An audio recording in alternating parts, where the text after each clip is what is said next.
Então fui procurado para que desse uma explicação sobre o dom de falar em línguas. E desejando dar uma explicação completa e com conteúdo, eu decidi preparar a mensagem hoje pela manhã. Embora tenha sido motivado pela pergunta de uma pessoa, entendo que possa ser talvez uma dúvida ou um desejo de outros também se aprofundarem um pouco mais sobre esse tema. Desde já informo que é uma mensagem doutrinária. O que é uma mensagem doutrinária? É uma mensagem voltada para quem já é um crente em Cristo Jesus.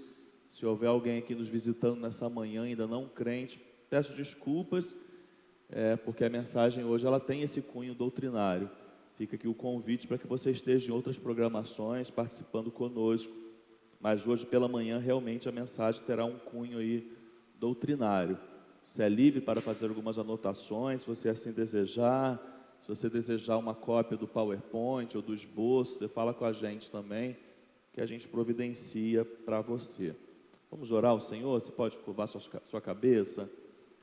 Pai, nós queremos mais uma vez orar ao Senhor e pedir o Teu direcionamento do Teu Espírito, Deus, para nesse momento que vamos ministrar a Tua palavra. Que o Teu Santo Espírito nos ilumine para que possamos entender, compreender, interpretar o que será passado à luz da Tua palavra, para a honra e glória do Teu nome e edificação da Tua igreja. Eu oro em nome de Jesus. Amém. Deixa eu dizer alguma coisa também antes de nós entrarmos, e digo isso com muita seriedade. Eu não tenho, irmãos, não tenho mesmo, tá? Eu não tenho, como é que eu posso dizer, uma arrogância teológica comigo, eu não carrego isso. O que eu quero dizer? Tem textos e temas da Bíblia, irmãos, que eles são múltiplos interpretações. E isso faz parte da igreja evangélica de uma forma geral. Tanto que muitos desses nos dividem como denominações justamente por interpretações. Então nós temos interpretações diferentes acerca do Espírito Santo, nós temos interpretações diferentes acerca da salvação, né? Você vai, por exemplo, ouvir falar de predestinação, de livre-arbítrio, nós temos interpretações diferentes em termos de escatologia, e eu não carrego, irmãos, não carrego mesmo nenhuma arrogância teológica comigo, ao ponto de dizer que a minha interpretação ela é absoluta e 100% inquestionável, tá? Eu não tenho isso comigo, e eu acho que o crente não deve ter, tá? Nós não podemos ter essa arrogância, eu não tenho, tá bom? Tanto que muitos temas eu não discuto, eu tenho as minhas interpretações, eu tenho as minhas convicções, mas eu não discuto. Eu, por exemplo, em termos de salvação, fui criado numa igreja presbiteriana. Quem sabe um pouco da doutrina da presbiteriana sabe que é uma igreja de doutrina de predestinação. E eu nunca, quando atingi minha fase de conseguir interpretar a Bíblia, ter as minhas interpretações, nunca fui muito favorável a esta interpretação. E hoje eu não sou alguém que tem uma interpretação calvinista, eu não sou dessa linha. Minha interpretação não está teologicamente neste ponto, mas eu não discuto porque eu acho que não é relevante ao ponto de discutir. Um pentecostal, por exemplo, que interprete a Bíblia acerca do Espírito Santo diferente de mim, ele é meu irmão em Cristo. Independente da interpretação dele. E vocês são testemunhas que eu cedo púlpito aqui, até para pregadores de outras denominações. Eu não tenho essa arrogância, e eu não suporto essa arrogância. Me perdoe o desabafo, uma das coisas que mais me incomoda em alguns pastores batistas são a arrogância. Eu não suporto arrogância. Uma das coisas que mais me incomoda em pastores de igrejas históricas são a arrogância. Eu não suporto arrogância, eu acho que o caminho não é esse.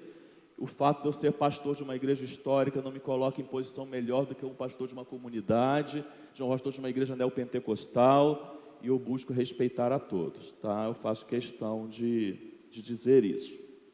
Mas vamos lá, eu quero começar, antes também, a nossa mensagem, ela vai caminhar da seguinte forma: eu vou te passar as possíveis interpretações sobre o assunto, e só no final eu vou me posicionar, tá bom? Então, primeira parte da mensagem, quase toda ela, eu vou te dar as possibilidades de interpretação, pelo menos as mais coerentes, as mais populares, e só no final eu vou me posicionar. Mas vamos lá, rapidamente, eu quero falar um pouquinho sobre a etimologia da palavra dons.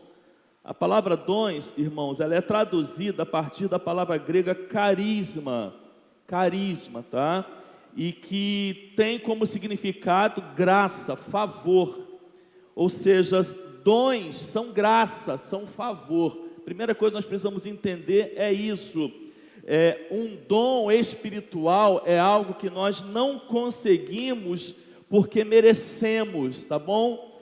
É graça, favor de Deus. Primeira coisa que a gente precisa entender sobre dom. Então, rapidamente, citando 2 versículos, 1 Coríntios capítulo 12, versículo 1, irmãos, quanto aos dons, essa palavra aí no original é carisma, tá? Espirituais, não quero que vocês sejam ignorantes.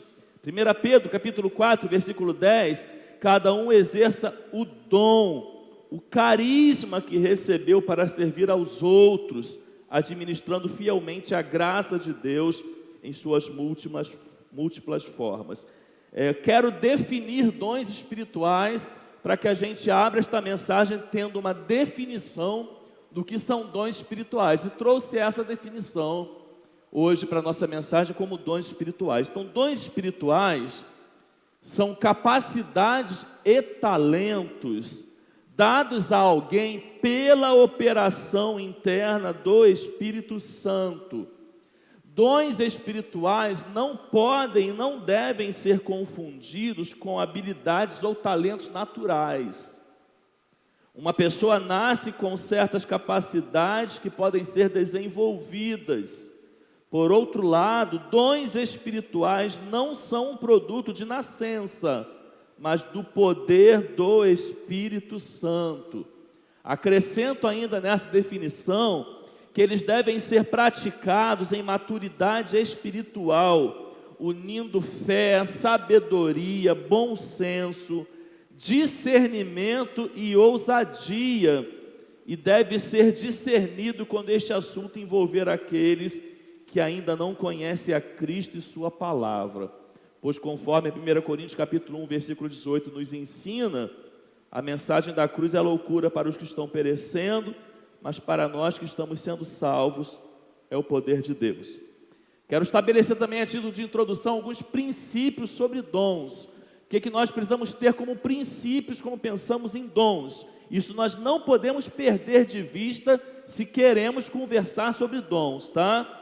Os dons têm como finalidade a edificação do corpo de Cristo. Nós não podemos perder isso de vista. Pensa em algum dom espiritual, ele não pode não ter isso como essência. Todo dom espiritual, a sua essência, edificação do corpo de Cristo. Seu objetivo principal, edificação do corpo de Cristo. Outro princípio, todo crente possui pelo menos um dom. Nenhum crente possui todos os dons, princípio inquestionável. Ok? Um crente genuíno, o que eu quero chamar de crente genuíno? Alguém que verdadeiramente se arrependeu, confessou seus pecados, creu em Cristo, foi batizado, faz parte de uma igreja local, possui um dom espiritual. Possui um dom espiritual. Nenhum crente genuíno não possui pelo menos um dom. E não tem como um único crente possuir todos os dons. Tá? É um princípio que nós precisamos definir aqui como inquestionável. Outro princípio, todos os dons são concedidos pela vontade soberana do Espírito Santo. Eu não busco o dom, eu não corro atrás do dom, é vontade soberana do Espírito Santo. E os dons não definem a espiritualidade de uma pessoa. A igreja de Corinto, que vamos citar nesta mensagem, era uma igreja rica em dons e com falha no caráter cristão, porque dons não define espiritualidade. Quero também classificar os dons, embora a Bíblia não faça isso, né? A teologia faz, é como se fosse uma teologia, vamos dizer assim, sistemática dos dons. Então a teologia geralmente, em sua maioria, vai classificar os dons em três grupos, tá? Dons de governo, Efésios 4, de 10 a 13, por exemplo, vai dizendo: aquele que desceu, ou mesmo que subiu acima de todos os céus, a fim de encher todas as coisas. E ele designou alguns para apóstolos, outros para profetas, outros para evangelistas e outros para pastores e mestres, com o fim de preparar os santos para a obra do ministério, para que o corpo de Cristo seja edificado, até que todos alcancemos a unidade da fé e do conhecimento do Filho de Deus e cheguemos à maturidade, atingindo a medida da plenitude de Cristo. Dons de governo, apóstolos, profetas. Rapidamente abro um parênteses. Que apóstolos? A igreja tem apóstolos, biblicamente falando? Claro que tem, os da Bíblia, mais nenhum.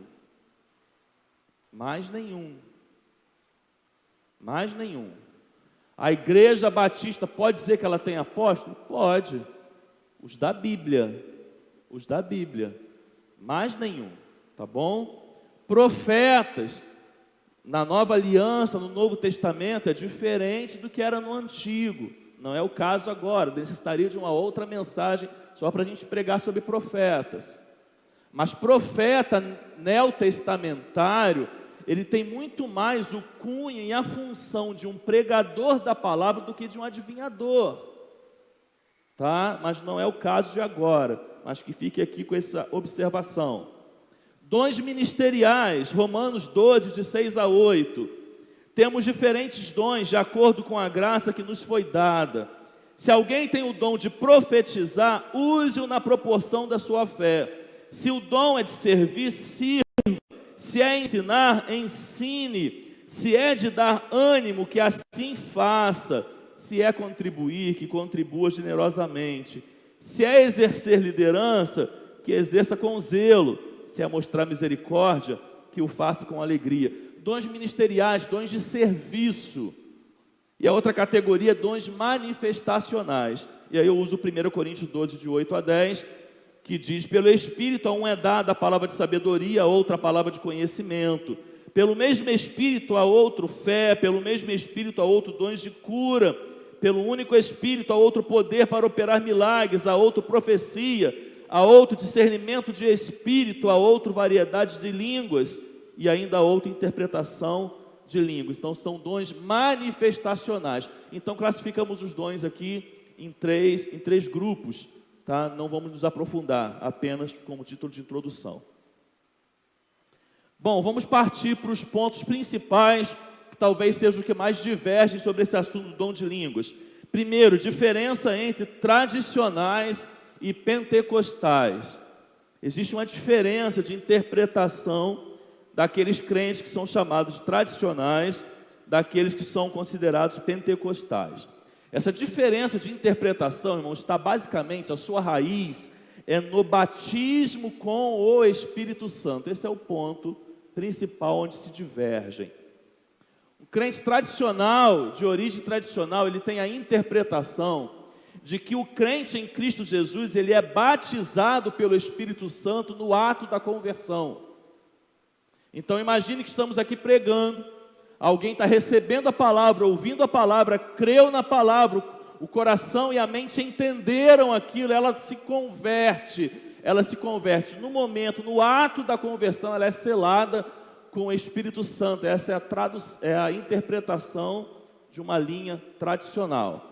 Ela é batizada com o Espírito Santo no momento da conversão. O batismo, ele inicia a pessoa ao corpo de Cristo, por isso chamado de batismo.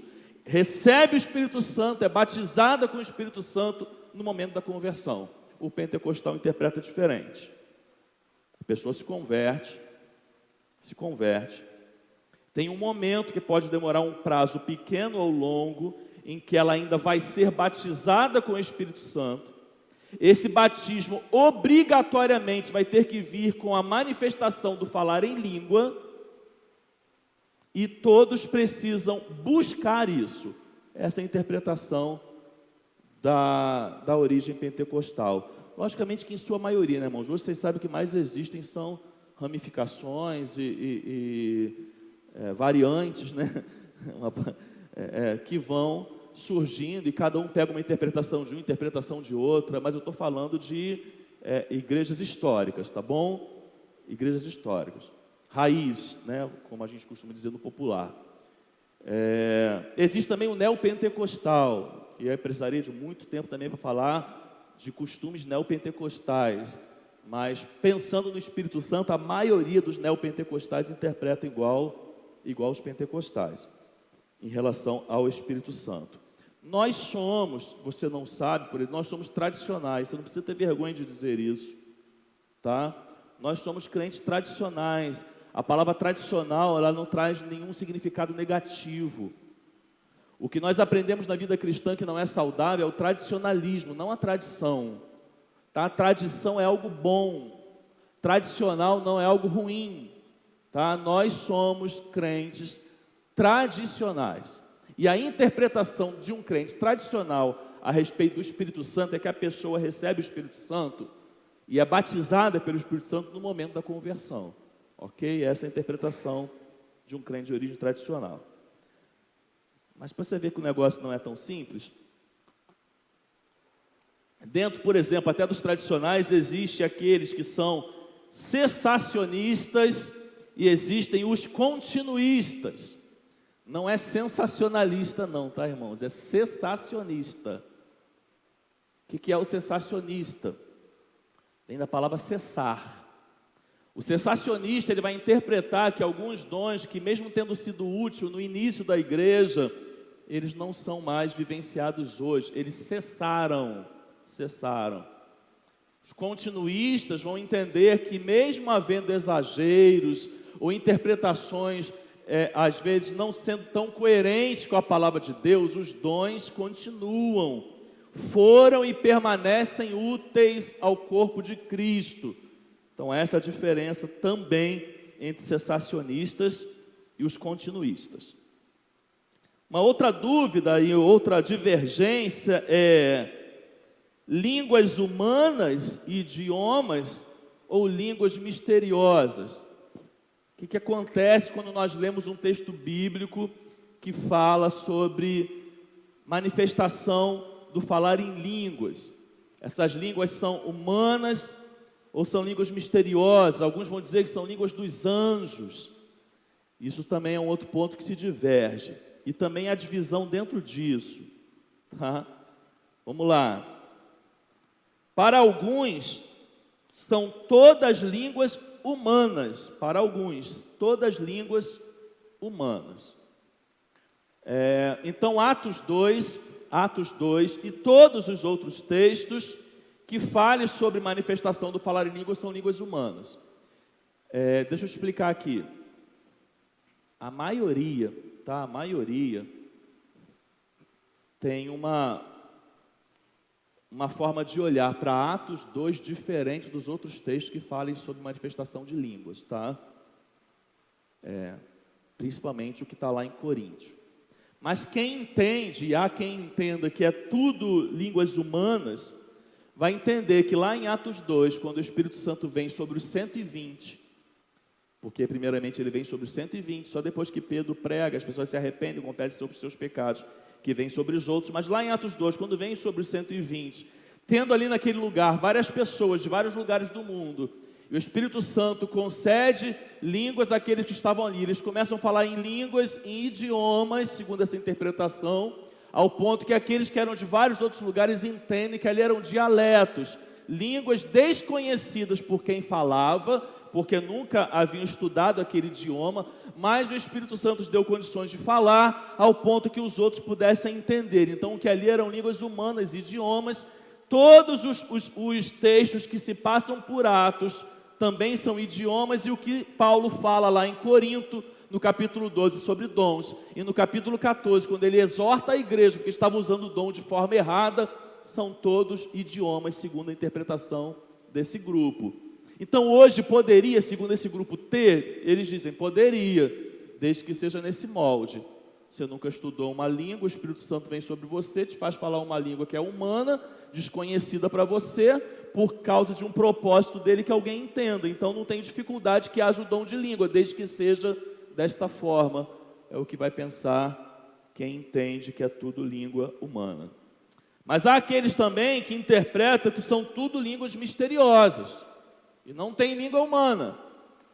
Então Atos 2 não foi dialeto, não foi língua humana, idioma, foi língua misteriosa que Deus deu, e por ação do Espírito Santo fez com que o grupo dos 120 falasse, e o Espírito Santo também agiu para que os outros pudessem entender. E quando vai se discorrer o livro de Atos, e quando Paulo vai falar em 1 Coríntios 12 ou 14, é tudo língua misteriosa, e não línguas humanas. Mas há um terceiro grupo, que vai entender que Atos 2 é língua humana, e o restante é língua misteriosa. Então Atos 2 vão interpretar que é um evento único, pontual, que aconteceu ali naquele lugar, onde o Espírito Santo concedeu línguas humanas para que aqueles que estavam ali pudessem falar, e os que estavam de outros lugares pudessem entender, mas, e que se for necessário, segundo a vontade de Deus, em algum momento isso pode acontecer algo parecido, mas que o dom de língua, ele não é essa língua humana, é uma língua misteriosa. E por que esse grupo entende assim? Porque segundo esse grupo, a língua de Atos 2 foi usada para pregação, para exaltar as grandezas de Deus. Mas quando Paulo chega lá em 1 Coríntios 14, ele corrige os crentes de Corinto, e vai dizendo que o dom de língua, ele fala a Deus e não aos homens. Então vai dizer, o Atos 2, ele é língua humana, porque ali ele foi usado para falar aos homens, mas o dom de língua é um dom que ele é usado para você falar com Deus. Segundo, ainda dentro dessa interpretação, eles vão entender que Atos 2, aqueles 120 falam, e os outros que estavam ali conseguem entender, porque eles falavam um idioma. Mas lá em 1 Coríntios 14, Paulo corrige a igreja, porque um grupo de crentes falava em língua e ninguém entendia, porque necessitava de um intérprete. Logo, é diferente de Atos 2. Entendem ainda que Atos 2 foi um evento específico para aquela ocasião. Já Coríntios é diferente.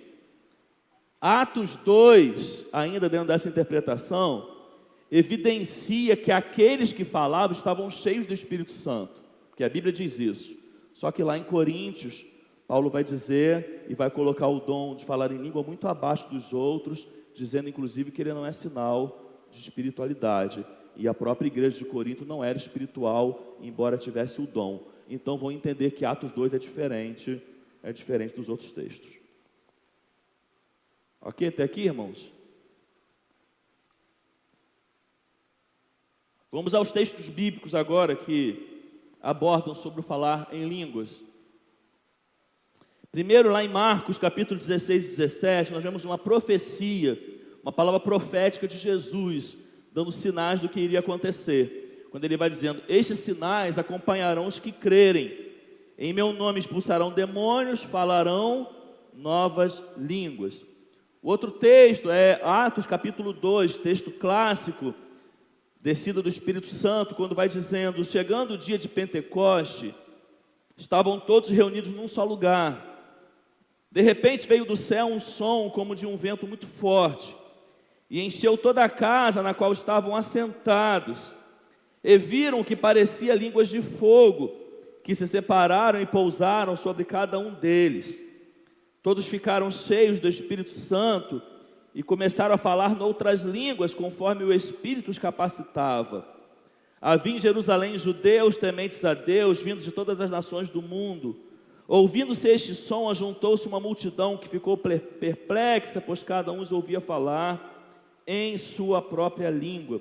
Depois nós vamos ver o episódio na casa de Cornélio, lá em Atos capítulo 10, quando a palavra de Deus vai dizendo: enquanto Pedro ainda estava falando estas palavras, o Espírito Santo desceu sobre todos os que ouviam a mensagem. Os judeus convertidos que vieram com Pedro ficaram admirados de que o dom do Espírito Santo fosse derramado até sobre os gentios, pois ouviam falando em línguas, exaltando a Deus. Depois, em Atos 19, ouvindo isso, eles foram batizados no nome do Senhor Jesus. Quando Paulo lhe impôs as mãos, veio sobre eles o Espírito Santo, e começaram a falar em línguas e a profetizar.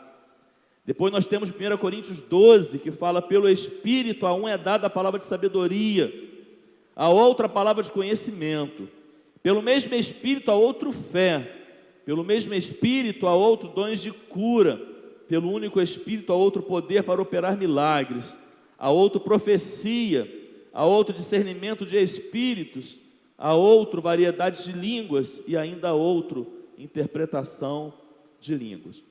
E um texto muito importante para nós conversarmos sobre esse assunto, que eu te convido a ficar com a sua Bíblia aberta agora, que é muito longo, não dá para a gente colocar no multimídia, é 1 Coríntios 14. Abra e fica com a sua Bíblia aberta, por gentileza, em 1 Coríntios 14.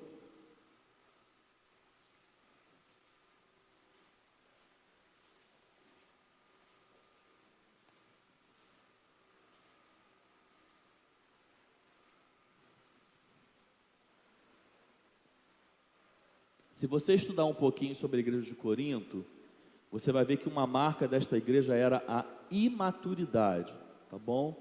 A igreja era imatura, tanto que lá no capítulo 3 desta carta, Paulo vai dizer que eles eram como crianças que bebiam leite, que a marca desta igreja era a imaturidade. E o capítulo 14, Paulo ele vem tratando e corrigindo a igreja acerca dos dons, porque a igreja estava sendo imatura em relação aos dons, entre eles o dom de língua. Então Paulo ele começa a corrigir muitas coisas nesse capítulo, rapidamente. Como eu disse, o capítulo é muito grande, mas olha aí na sua Bíblia, por exemplo, a partir do versículo 2, ele já começa a dizer: quem fala em língua, não fala aos homens, mas a Deus, de fato ninguém o entende, em espírito fala mistérios, mas quem profetiza faz para edificação. Paulo está aqui colocando o dom de língua menor, inferior, por exemplo, ao dom de profecia. Versículo 4, quem fala em língua a si mesmo se edifica, mas quem profetiza edifica a igreja. Gostaria que todos vocês falassem em línguas, mas eu prefiro que vocês profetizem. Quem profetiza é maior do que aquele que fala em línguas. Mais uma vez, abre o parênteses, esse profetizar aqui não é o profetizar como nós entendemos no Antigo Testamento, tá? Aquele que profetizava no Novo Testamento, ele profetizava a partir das Escrituras, da revelação dada, tá bom? Não é esse entendimento. Mas ele vai colocando o dom de língua muito inferior, muito inferior. E por que ele vai fazendo isso? Porque ele tem a preocupação com o que nós falamos lá no início, com a edificação da igreja, com a edificação da igreja. E é por isso que ele começa a colocar esse dom muito menor do que os outros. Então, nesse capítulo, como eu disse, eu não vou ler todo. Paulo estabelece alguns princípios. Eu vou te falar os princípios que Paulo estabelece nesse capítulo. Primeiro princípio, Paulo vai ensinando a igreja: quem fala em línguas fala a Deus em mistério e a si mesmo edifica, é o que Paulo está dizendo. Irmãos, vamos lá. Se você vê alguém falando em línguas para outra pessoa, não é bíblico.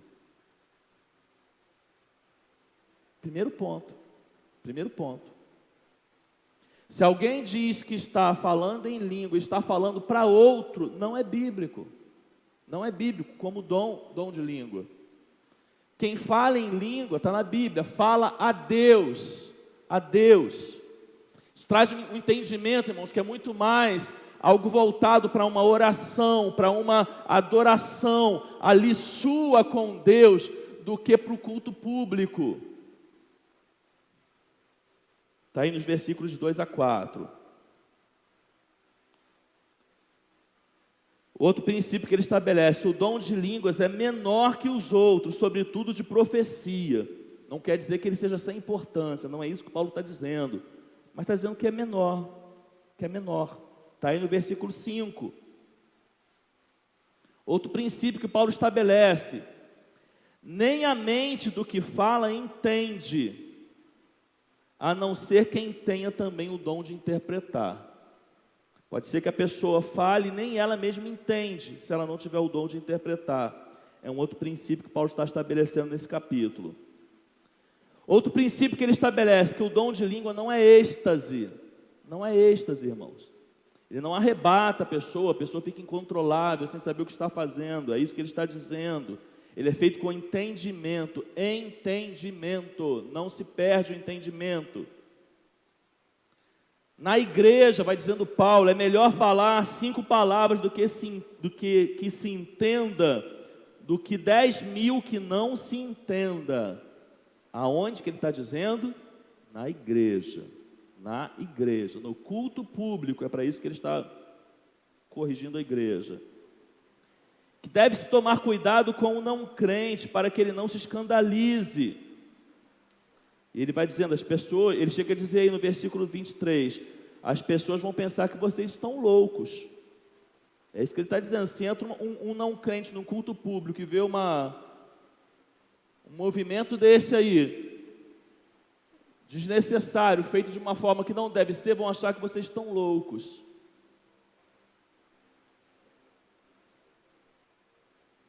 E ele, outro princípio, se porventura, se vier a falar no culto, deve ser 2, no máximo 3, um de cada vez e com interpretação.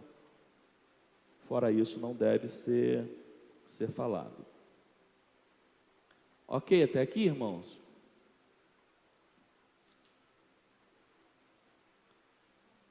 Então vamos à parte final, onde eu vou dar o meu posicionamento, que eu repito que ele é pessoal, e também vou falar um pouco sobre alguns princípios da igreja, no qual fazemos parte. Então vamos lá. Sou tradicional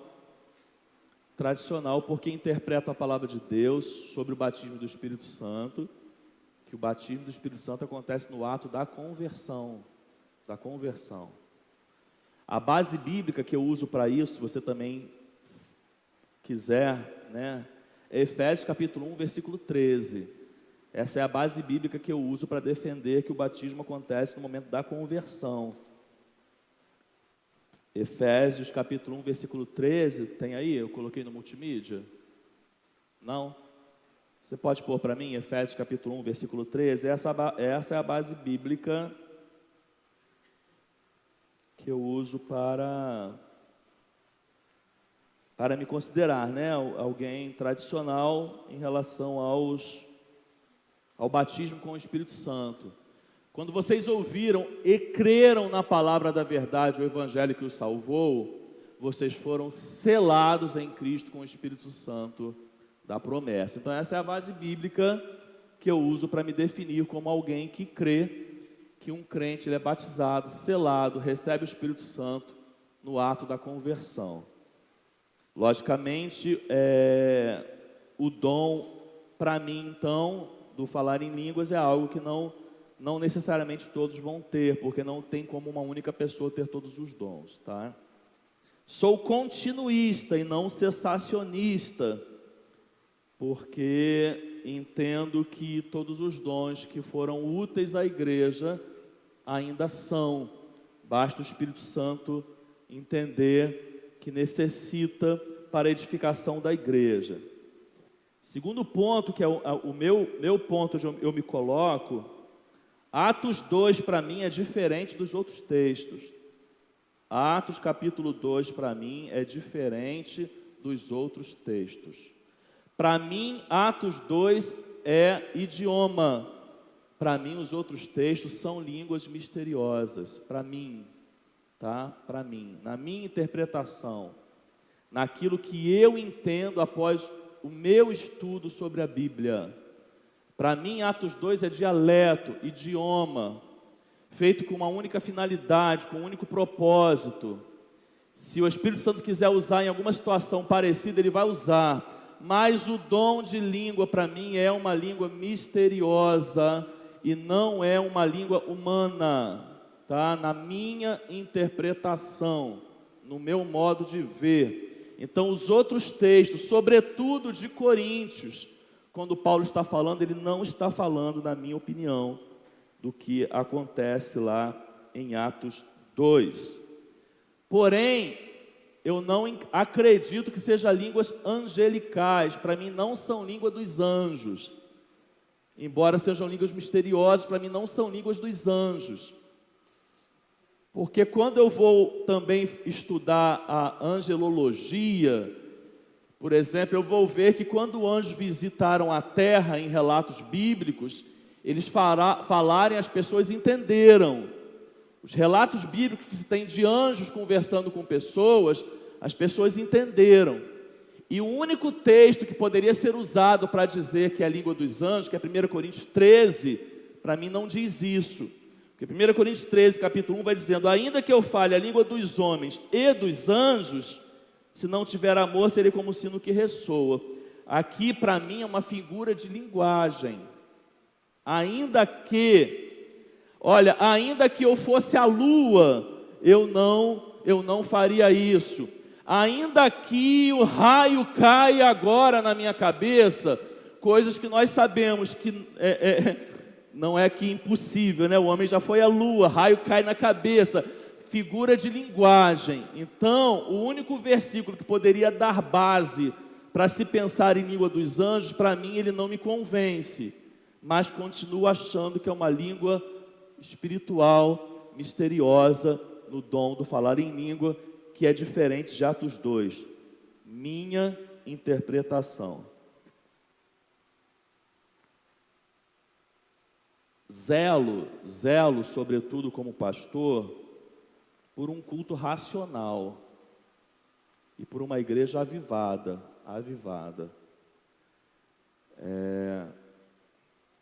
Eu não vejo edificação para o corpo de Cristo, os nossos cultos serem tomados por pessoas falando em línguas, num auditório como o nosso, numa igreja como a nossa, num contexto como o nosso.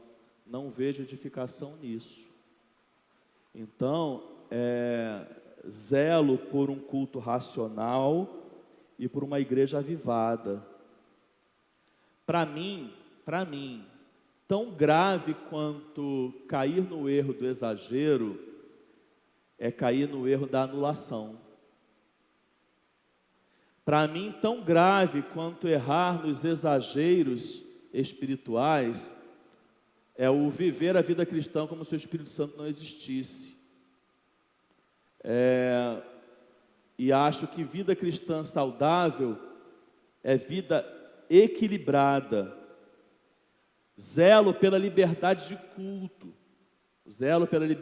culto, por uma igreja calorosa, viva, avivada, que crê em todos os dons do Espírito Santo. Tenho todos os pentecostais como meus irmãos em Cristo. Não os diminuo por causa de uma interpretação diferente da minha. Vocês são testemunhas disso. Pastores pentecostais pregam no meu púlpito aqui, no púlpito da igreja. Pastor, você já conversou sobre questões doutrinárias quando convidou alguém pentecostal para pregar? Nunca. Não preciso. Tudo que for feito aqui vai ser filtrado pela Bíblia. E tudo que é feito aqui, foi feito até hoje, foi feito com respeito à igreja que estão pregando, à doutrina, ser uma igreja tradicional. E entendo que não preciso fechar as portas para alguém que tem uma interpretação diferente da minha. E pastores pentecostais são bem-vindos aqui, são bem-vindos e pregam nesta igreja e nos edificam. e nos edificam. E se um dia chegar aqui e falar em língua, isso não vai mudar a minha interpretação. Estou num ponto de maturidade cristã ao ponto disso.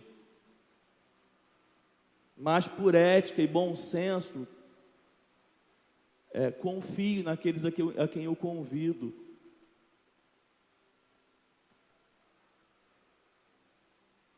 É muito importante também, irmãos, que haja na igreja, entenda uma coisa: identidade e unidade. Identidade e unidade, isso não pode faltar na igreja. O que é identidade? A identidade é aquilo que é construído a partir da doutrina. É o que se assume a partir do que se prega. É a identidade da igreja. Ela é colocada tanto pelo histórico da igreja, também quanto pelo atual. A igreja constrói uma identidade. Hoje a igreja ela tem uma identidade, uma cara, e você consegue perceber isso por estar aqui. A igreja tem uma identidade na sua liturgia.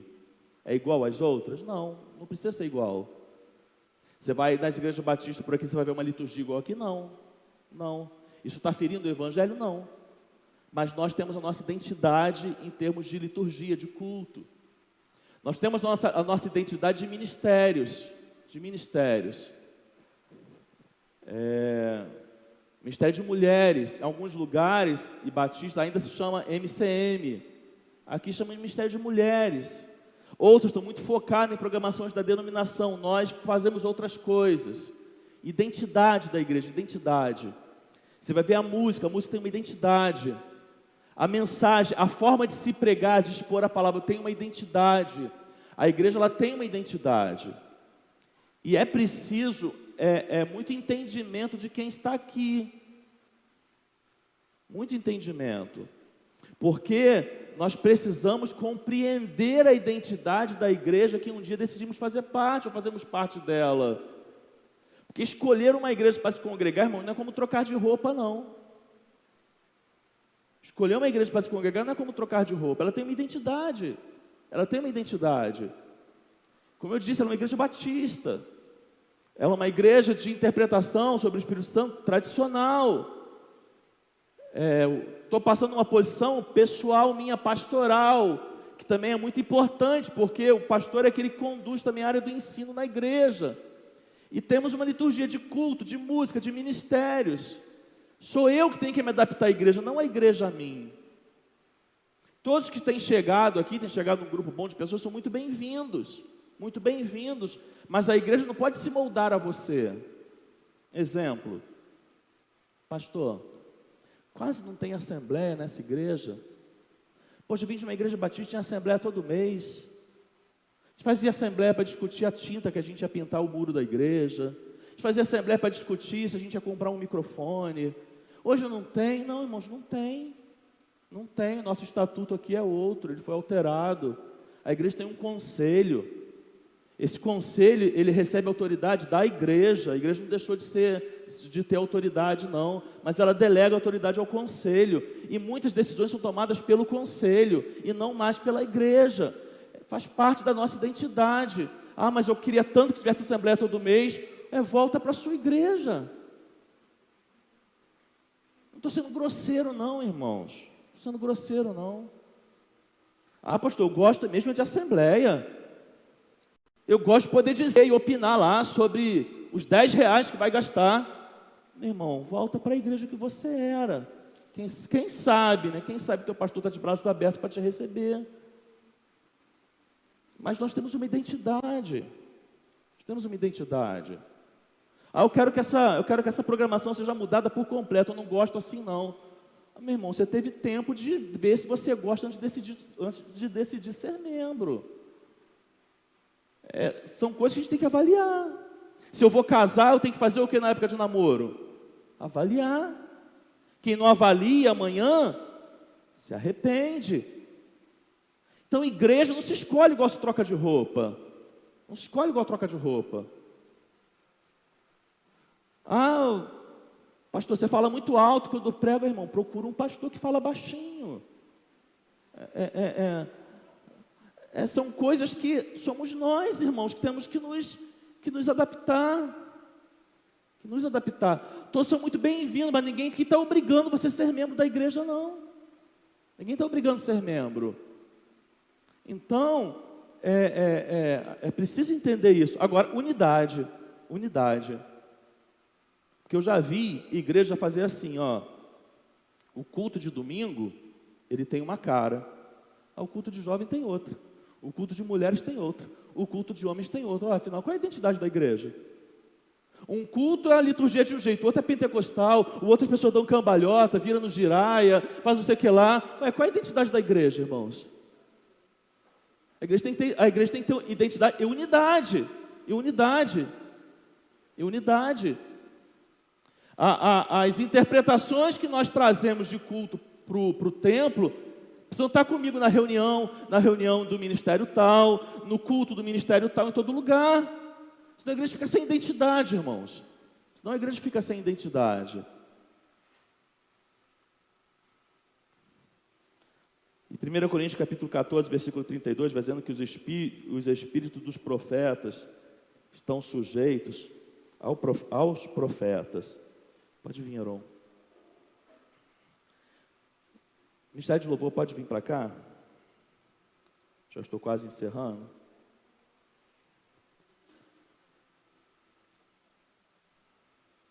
Nosso culto, irmãos, grave isso. Nosso culto precisa alcançar três aspectos. Nosso culto precisa alcançar. Vamos falar juntos? Deus adorado, o povo de Deus edificado, os incrédulos convencidos de seus pecados. Vamos falar de novo? Deus adorado, o povo de Deus edificado, os incrédulos convencidos de seus pecados. Nosso culto precisa alcançar esses três objetivos. Tem incrédulo presente? Então a gente tem que sair daqui, onde Deus tenha sido adorado, aquele que já é crente tenha sido edificado, e o incrédulo tenha sido convencido de seu pecado. É isso que o nosso culto precisa alcançar. E um culto, irmãos, ele é para edificação e não para exibição. Mas eu quero dizer ainda para você que um culto precisa ter carisma, dom, mas ele também precisa ter caráter. Uma igreja não pode ter só carisma, ela precisa ter caráter. Carisma é dom, caráter é fruto. A igreja precisa de carisma e caráter. Coríntios tinha carisma, mas não tinha caráter. Falava em língua, mas saía de lá e ia para a prostituição nos templos das outras deusas. Vivia uma vida completamente em descompasso do que deveria viver. Tinha carisma, mas não tinha caráter. Vida cristã tem que ter carisma e caráter. De igual forma também não adianta ter caráter e não ter carisma, irmãos. Igreja fria. Uma igreja que é praticamente abominável falar do Espírito Santo. Eu cresci numa época, irmão, tinha pastor que proibia cantar música que falava do Espírito Santo, irmãos. Isso é um absurdo. A igreja tem que ter carisma. A igreja tem que se relacionar com o Espírito Santo, sentir a presença dEle, ser movido pelas transformações que Ele faz na nossa vida. Ele precisa aquecer o nosso coração. Os cultos maravilhosos são aqueles que a gente sente a presença de Deus na música, na palavra, e sente um ambiente, sente uma atmosfera da glória de Deus. Eu tenho uma experiência, irmão, de eu estar num lugar, estava acompanhando o meu pastor. A gente estava no final de semana numa conferência o dia inteiro em sala de aula, o dia inteiro.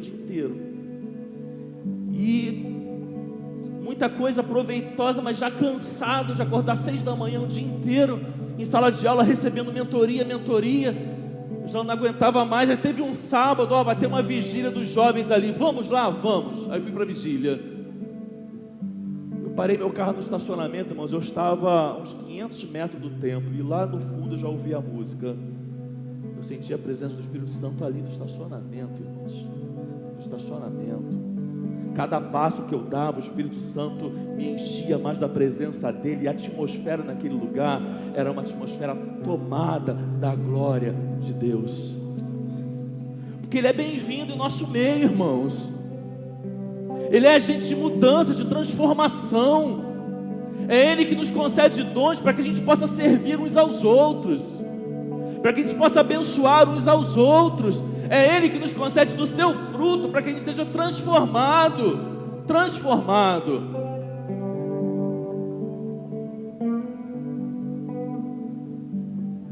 Hoje, irmãos, há aqueles que aceitam qualquer coisa como fenômeno e ação do Espírito Santo. Não seja um desses. Não seja um desses. Examine as Escrituras. Examine a palavra de Deus. Faça um filtro do que é ensinado pela palavra de Deus. Olha aqui. Tudo que Deus dá é bom. Tudo que Deus dá é bom. E se Ele deu o dom de línguas, também é bom. Também é bom. Desde que seja entendido de forma bíblica e usado de forma correta. Se Deus lhe deu, use para a sua edificação. Se não lhe deu, não se sinta inferior por isso. Não se sinta inferior por isso. Para terminar, faço questão, talvez alguns vão assistir o vídeo só para ver o que o pastor Ismael estava falando. Mas pastor, e a Convenção Batista Brasileira? Eu trouxe aqui o que a declaração de fé da Convenção Batista Brasileira diz sobre o Espírito Santo. E fique você mesmo com a sua interpretação. O Espírito Santo é um em essência com o Pai e com o Filho. É pessoa divina. Ele é o Espírito da verdade. Ele atuou na criação do mundo e inspirou os homens a escreverem as Sagradas Escrituras. Ele ilumina os homens e os capacita a compreenderem a verdade divina. No dia de Pentecostes, em cumprimento final da profecia e das promessas quanto à descida do Espírito Santo, Ele se manifestou de maneira singular. Quando os primeiros discípulos foram batizados no Espírito, passando a fazer parte do corpo de Cristo, que é a igreja, suas outras manifestações, constantes no livro de Atos, confirmam a evidência da universalidade do dom do Espírito Santo a todos os que creem em Cristo. O recebimento do Espírito Santo sempre ocorre quando os pecadores se convertem a Jesus Cristo, que os integra, regenerados pelo Espírito, à igreja. Ele dá testemunho de Jesus Cristo e os glorifica, convence o mundo do pecado, da justiça e do juízo, opera a regeneração do pecador perdido, sela o crente para o dia da redenção final, habita no crente, guia-o em toda a verdade, capacita-o a obedecer à vontade de Deus, distribui dons aos filhos de Deus para a edificação do corpo de Cristo, para o ministério da igreja no mundo. Sua plenitude e seu fruto na vida do crente constituem condições para uma vida cristã vitoriosa e testemunhante. Ponto final. Ponto final. Mas pastor, a declaração de fé da Convenção Batista Brasileira não diz se eu posso crer nisso, se eu posso crer naquilo. Sabe por quê? Porque um dos princípios batistas, se você é um tempo, quer se tornar um crente batista, um dos princípios de uma igreja batista é o autoexame das Escrituras. Autoexame das Escrituras. Ela define aqui: o batismo com o Espírito Santo acontece no momento da conversão, quando ele sela o crente. Fala sobre o poder do Espírito Santo. No demais, nosso guia é a Bíblia. É a Bíblia. Os princípios de um crente batista é viver de acordo com a Bíblia. É isso que você tem que questionar. Se um dia o pastor Ismael não pregar mais a Bíblia, questione o pastor Ismael. Compromisso de um pastor é pregar a Bíblia. Compromisso de uma igreja é glorificar a Cristo, é engrandecer o nome de Cristo, é viver de forma que a igreja glorifique a Cristo. A Cristo. Que a Bíblia seja nosso guia de fé e de prática. Se um dia isso não acontecer nesta igreja, questione o pastor, questione a liderança. Mas se você tem uma igreja, uma liderança que prega a Bíblia e que ensina a igreja a viver a Bíblia, seja grato a Deus, por esta igreja e por essa liderança. E se o outro pensa diferente de nós, amém, amém. Ele não deixa de ser nosso irmão em Cristo por causa disso. Esvazie de toda arrogância intelectual, teológica, denominacional. Isso não nos leva a lugar nenhum. Não nos leva a lugar nenhum. Adoro o movimento pentecostal, mas escolhi não ser, porque tenho liberdade para isso. E minhas convicções são outras. Adoro o movimento pentecostal. Adoro. Não tenho dificuldade nenhuma com isso. Mas sou um crente batista, um pastor batista, porque escolhi de acordo com as minhas convicções, com as minhas interpretações. Não quero transformar a igreja batista numa igreja que não seja batista, porque se um dia minhas convicções mudarem, sou eu que tenho que sair, não a igreja que mudar. É isso que eu penso, é isso que eu acredito, é isso que eu prego, é isso que eu busco viver.